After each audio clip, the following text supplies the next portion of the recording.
নমস্কার, শুভ সন্ধ্যা।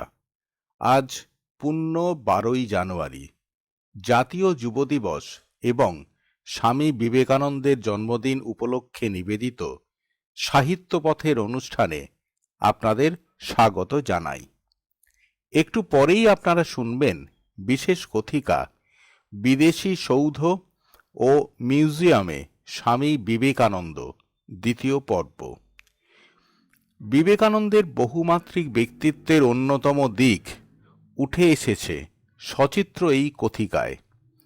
যে সময়ে তিনি বিদেশে হিন্দু ধর্ম এবং ভারত সংস্কৃতি প্রচার করছেন, ঠিক সেই সময়েই তিনি দুচোখ ভরে পাশ্চাত্য শিল্পকলা ও স্থাপত্য দেখছেন। তাঁরই অনুপ্রেরণায় ভগিনী নিবেদিতা এদেশে নব্যবঙ্গ শিল্প আন্দোলনের সূচনা করেন। নিবেদিতার সঙ্গে ছিলেন অবনীন্দ্রনাথ ঠাকুর, নন্দলাল বসু প্রমুখ। বিবেকানন্দ সত্যই ভারতীয় নবজাগরণের অন্যতম ঋত্বিক। কথিকাটির রচনা ও গ্রন্থনায় আছেন ডক্টর শঙ্খ বসু। তিনি বর্তমান সময়ে কলকাতা শহরে সংগ্রহশালা বিদ্যার অন্যতম মুখ। তার সর্বোচ্চ প্রাতিষ্ঠানিক উপাধি লাভ সংগ্রহশালা বা মিউজিওলজিতেই। ভারত সরকারের মানব সম্পদ উন্নয়ন মন্ত্রক এবং সংস্কৃতি মন্ত্রকের একদা জুনিয়র ও সিনিয়র ফেলো ডক্টর বসু সংগ্রহালয় ও শিল্প ইতিহাসের উপর 4খানি গ্রন্থের রচয়িতা। একই বিষয়ে তিনি বেশ কিছু প্রবন্ধের লেখক, আবার ডকুমেন্টারি ফিল্মের স্ক্রিপ্ট লেখকও। ভারত সরকারের CCRT ও ললিত কলা একাডেমির আমন্ত্রিত সদস্য। শহর কলকাতার অন্যতম গর্ব গোলপার্ক রামকৃষ্ণ মিশন মিউজিয়ামের কিউরেটর ডক্টর শঙ্খ বসু। শুরু হচ্ছে সাহিত্যপথের বিবেক প্রণাম, বিদেশি সৌধ ও মিউজিয়ামে স্বামী বিবেকানন্দ, দ্বিতীয় পর্ব। নমস্কার, আমি শঙ্খ বসু। আজ 12 জানুয়ারি 2021 স্বামী বিবেকানন্দের জন্মদিবস।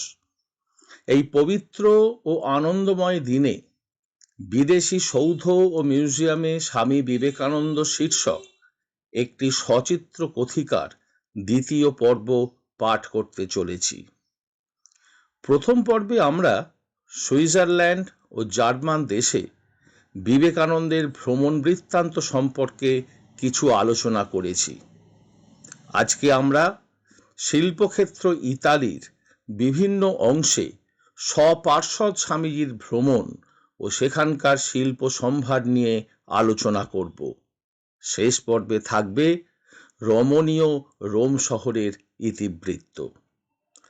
স্বামীজির জীবনী গ্রন্থ থেকে আমরা জেনেছি বিবেকানন্দের কন্টিনেন্ট ভ্রমণের শেষ গন্তব্য ছিল হল্যান্ডের আমস্টারডাম শহর।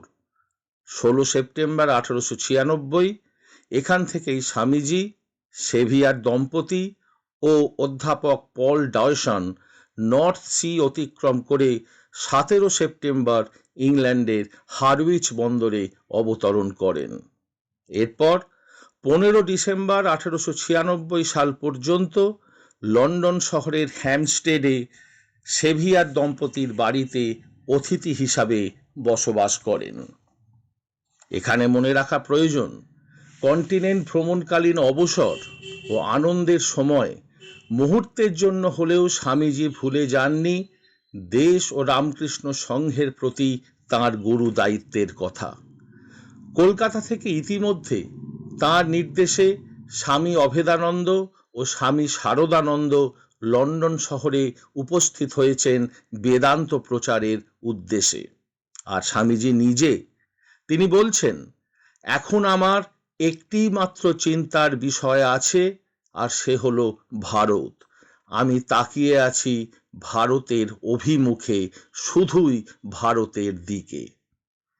কিন্তু ভারতবর্ষে ফিরে আসবার পথ অতি দীর্ঘ, মাঝে মধ্যে যাত্রা বিরতির প্রয়োজন। তাই ঠিক হলো লন্ডন থেকে সড়ক ও রেলপথে নেপলস ও সেখান থেকে স্টিমারে কলম্বো হয়ে ভারতবর্ষে পৌঁছানো হবে। শেষ পর্যন্ত সেভিয়ার দম্পতি ও স্বামীজি এই পথে ভারতবর্ষে ফিরে আসেন। বিশেষ কারণবশত গুডউইন তাঁদের সঙ্গী হতে পারেননি। স্বামীজির দীর্ঘদিনের সযত্ন লালিত ইচ্ছা নিজের চোখে ইতালি দেখবেন। যাত্রা সঙ্গীদের সে কথা জানালেন, ব্যবস্থাও হলো। কারণ এ যাত্রায় বেশ কিছুদিন ইতালিতে থাকবার সুযোগ তাঁরা পাবেন। পৃথিবীর অন্যতম প্রাচীন ও শ্রেষ্ঠ ভূমি ইতালি, বিবেকানন্দের শিল্পসত্তা তাঁকে আহ্বান জানাচ্ছে সেখানে।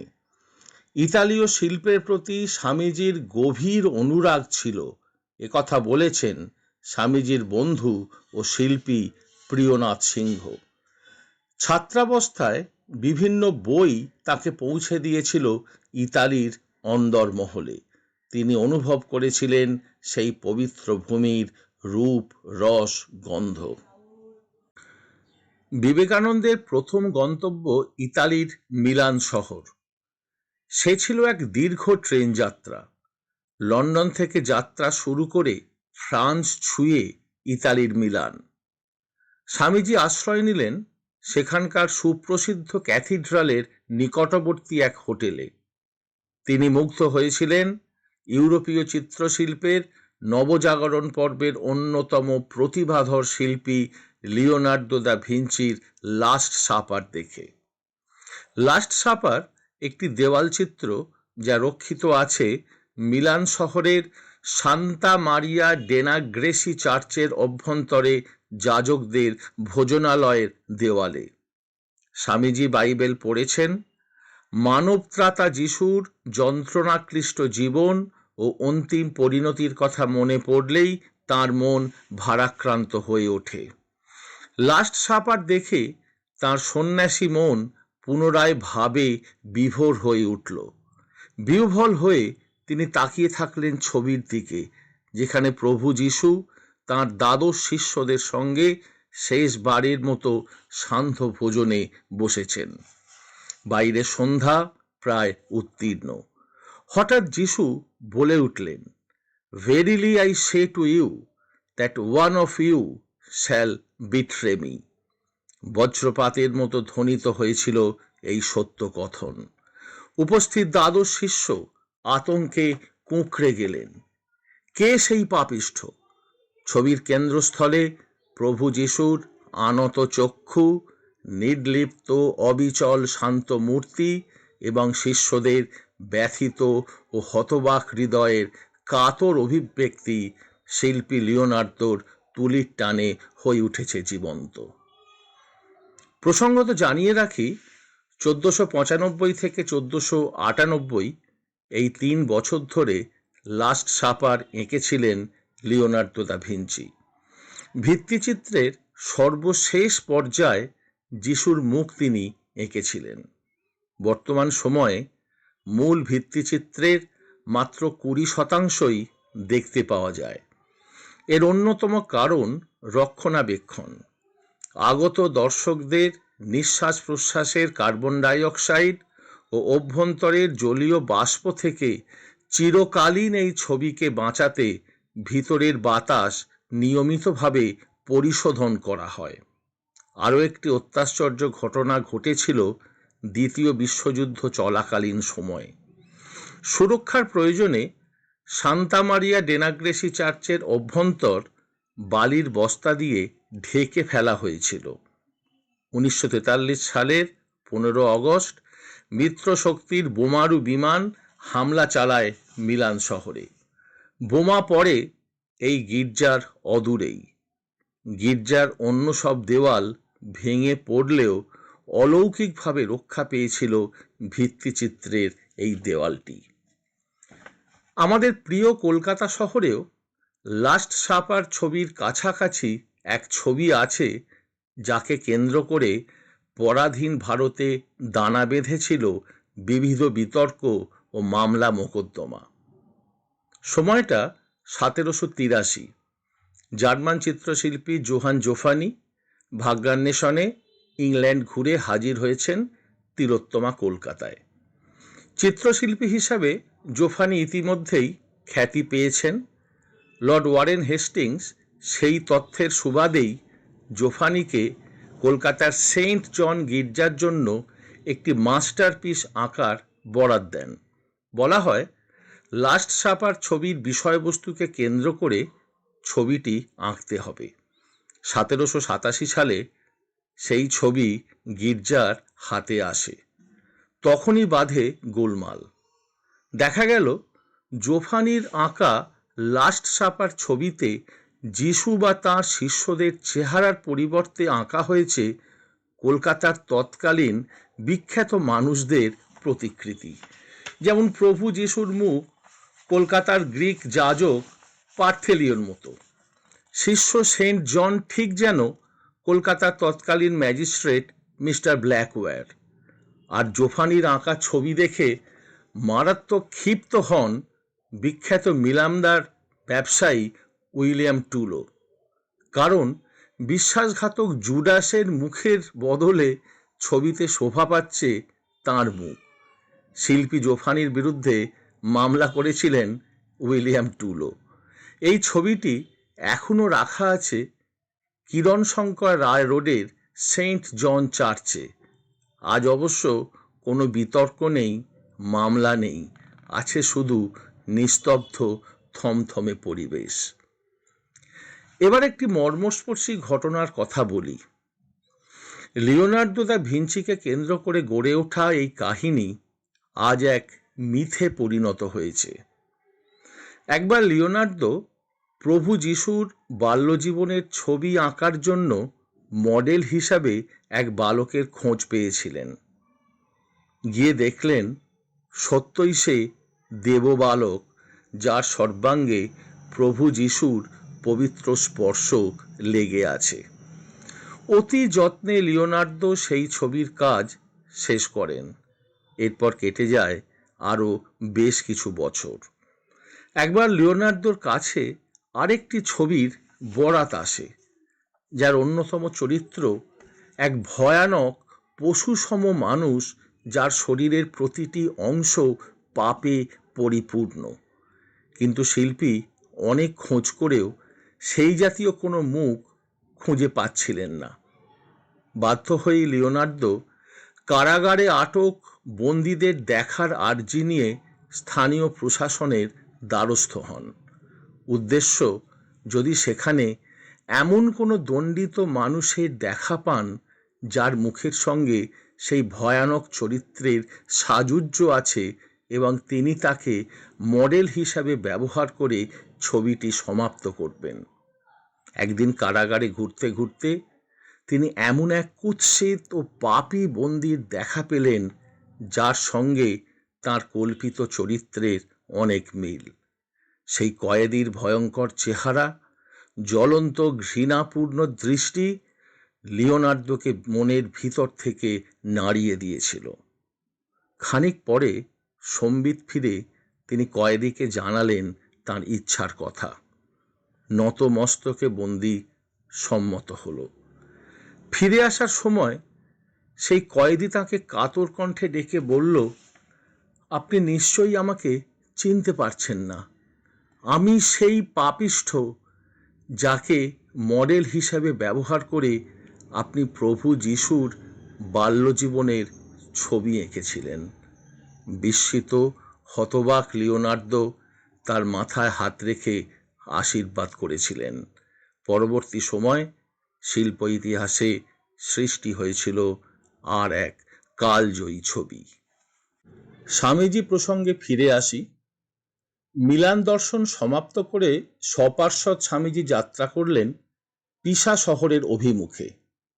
সেখানকার সুবিখ্যাত হেলানো টাওয়ার দেখবার জন্য উদগ্রীব তিনি।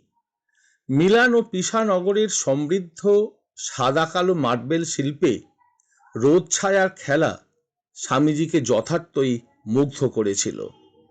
পিসা শহর ইতালির টাস্কানি অঞ্চলের অন্তর্ভুক্ত। অসাধারণ প্রাকৃতিক সৌন্দর্য শুধু এই অঞ্চলের গর্ব নয়, এই ভূমিতে লালিত হয়েছিলেন Leonardo da Vinci, Michelangelo, Dante, Boccaccio, Petrarch ও গ্যালিলিওর মতো শিল্পী, লেখক ও বিজ্ঞানী। পিসা শহরের ক্যাথিড্রাল চার্চ সংলগ্ন শ্বেতপাথরের এক বিশালকায় উল্লম্ব ঘণ্টাঘর স্থাপত্যের ইতিহাসে এক চরম বিস্ময়। স্থাপত্যকলায় আগ্রহী বিবেকানন্দ এই ঘণ্টাঘরের কথা জানতেন। ইতালি পৌঁছবার ঠিক আগে সেভিয়ার দম্পতির থেকে জেনে আরও সমৃদ্ধ করেছেন নিজেকে। তাই পিসার ক্যাথিড্রাল স্কোয়ারের তৃতীয় সর্বপ্রাচীন এই হেলানো সৌধ দেখে উচ্ছ্বাস চেপে রাখতে পারেননি। প্রথমেই জানতে চেয়েছিলেন ঘণ্টাঘরটি কেন হেলে গেল। জানলেন 1173 খ্রিস্টাব্দে যখন এর নির্মাণ কার্য শুরু হয় তখন নগররাজ্য পিসা সামরিক শক্তিতে ও শৌর্য বীর্যে অপরাজেয়। কিন্তু শুরুর 5 বছরের মধ্যে অর্থাৎ 1178 খ্রিস্টাব্দে ঘণ্টাঘরটি ভর কেন্দ্র থেকে 14 ফুট হেলে যায়। অনুসন্ধানে ধরা পড়ে স্থাপত্যের ক্ষেত্রে অনেক ফাঁক ফোকর। জানা যায় মাটি থেকে 186 ফুট উচ্চতার এই ঘণ্টাঘরের ভিত মাত্র 10 ফুট।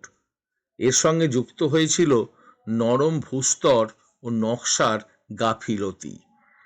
দুর্ঘটনার আশঙ্কায় তড়িঘড়ি নির্মাণ কার্য স্থগিত রাখা হয়। এই সময় দুর্ভাগ্যজনকভাবে শুরু হয় পিসার সঙ্গে আশপাশের নগর রাজ্যগুলির রক্তক্ষয়ী যুদ্ধ।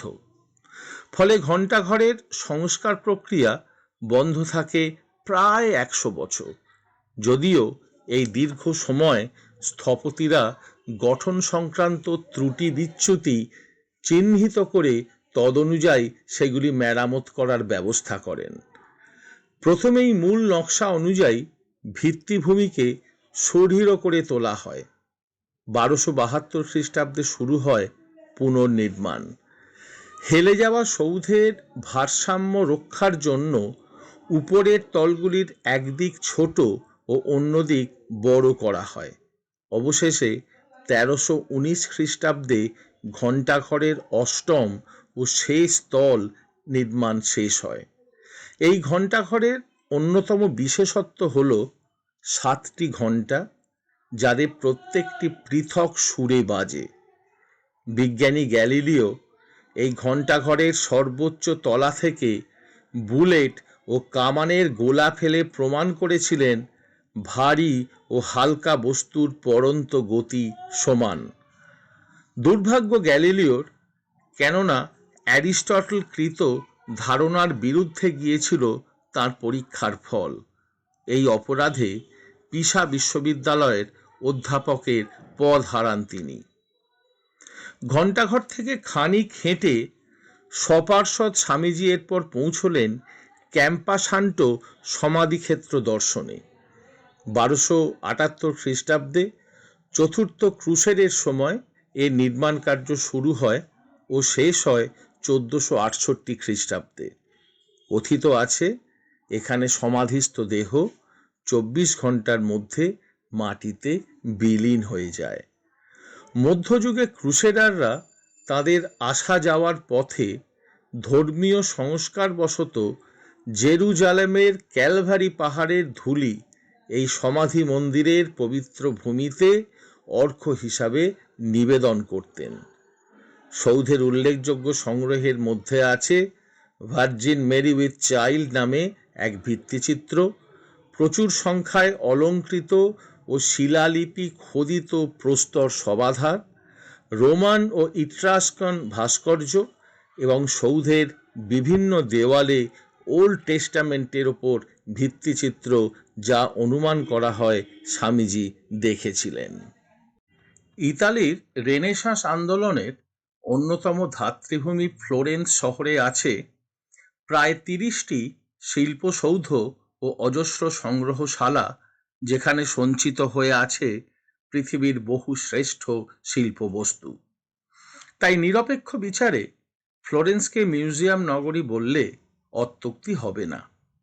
একই দৃষ্টিভঙ্গি থেকে ভগিনী নিবেদিতা বারাণসী শহরকে মিউজিয়াম নগরী বলে অভিহিত করেছেন। সেই ফ্লোরেন্সের পথে প্রান্তরে শিল্পপ্রেমিক বিবেকানন্দের সরব উপস্থিতি সহযাত্রীদের আকর্ষণ বহুগুণে বাড়িয়ে দিয়েছিল। বিবেকানন্দ বিশ্বাস করতেন, যে কোনো সফল সাংস্কৃতিক বিপ্লবের পিছনে থাকে স্থানীয় অনুপ্রেরণা। রোমে সেই কাজ করেছিলেন পোপ নিজে, আর ফ্লোরেন্সে মেডিসি পরিবার। পরবর্তী সময় স্বেচ্ছাচারী হয়ে উঠলেও মেডিসি পরিবারের সদস্যরা ছিলেন আপাদমস্তক শিল্প রসিক। রেনেসাঁস পর্বে স্মরণীয় অবদানের জন্য এই পরিবারের সন্তান প্রগতিশীল লরেঞ্জোকে বলা হয় লরেঞ্জো দ্য ম্যাগনিফিসিয়েন্ট। ফ্লোরেন্স নগরীর অন্যতম আকর্ষণ ফ্লোরেন্স একাডেমি। 1784 খ্রিস্টাব্দে নির্মিত এই একাডেমির সর্বশ্রেষ্ঠ সংগ্রহ মাইকেল অ্যাঞ্জেলোর ডেভিড, যা ইতালির শিল্প ইতিহাসে মাইলস্টোন হিসাবে চিহ্নিত।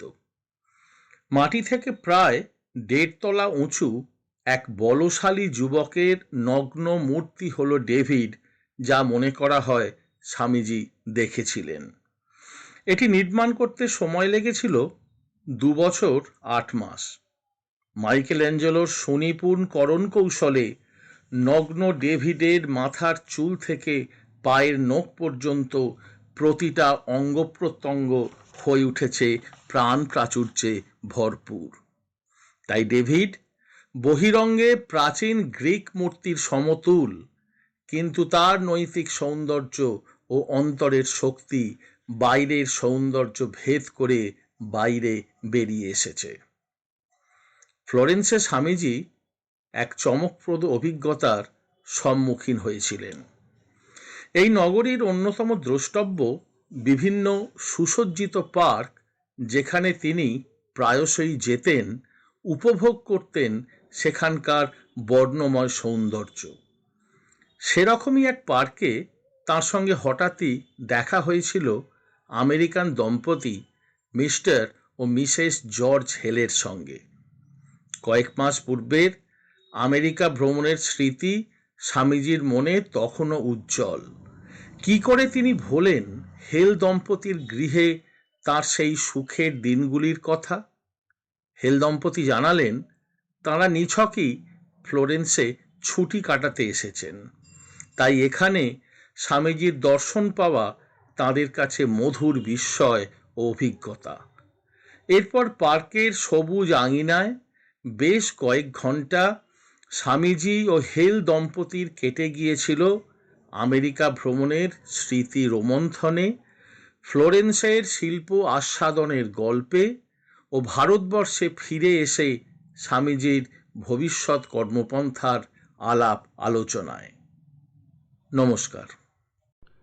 এতক্ষণ আপনারা সাহিত্য পথের বিবেক প্রণাম শুনলেন। কথিকাটির গ্রন্থনা ও পাঠে ছিলেন ডক্টর শঙ্খ বসু। এই অনুষ্ঠানের বিষয়ে অথবা সাহিত্যপথ সম্পর্কে আপনাদের যে কোনো অভিমত স্বচ্ছন্দে ইমেল করে জানান সাহিত্যপথ পত্রিকা @gmail.com আইডিতে। আপনাদের সাহচর্য সাহিত্যপথকে সমৃদ্ধ করুক। নমস্কার, শুভরাত্রি।